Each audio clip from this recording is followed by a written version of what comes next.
When we look back at history, there's questions you should ask. How'd we get here, where we go, and are we up to the task? Because the United States wasn't always that way. We had to fight for the rights that we have today. The colonies came together and started to agree that under British rule, we would never be free. The British weren't happy and started causing trouble. Slamming down taxes meant to burst our country's bubble. Then England made a law meant to curb expansion. It said you couldn't move west to build yourself a mansion. This angered settlers and hurt their motivations to move further west into Indian nations. Then came the Stamp Act of '64, a tax on paper that really hurt the poor. Anything you printed had to have a stamp. This was like a headache that turned into a cramp, because England had been practicing salutary neglect, but as time started changing, they started to reject the idea that the colonies should be left alone, so they hit us with more taxes, and that set the tone. Next came the Sugar Act, but it wasn't sweet. 6 pence per gallon for molasses on the street.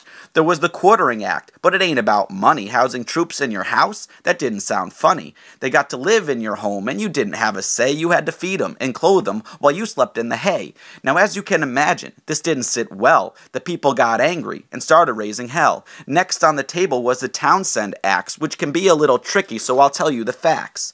They were a series of laws meant to raise money to pay governors and judges, but again, this wasn't funny, because England wanted judges that were under their control, but little did they know that these acts would take their toll. The people in the colonies started to rebel. The clashes got violent and things didn't go well. Those Townshend Acts led to a confrontation of an incident in Boston that spread throughout the nation. There was a massacre and 5 colonists died. British soldiers were arrested. In the courts they were tried. The people in the colonies felt even more offended. They fought against the British to get the laws amended, but the English wouldn't hear it and kept up their attack on the colonist wallets and never looked back. Then came the Tea Act, but they never could foresee that we would throw a party and toss it in the sea.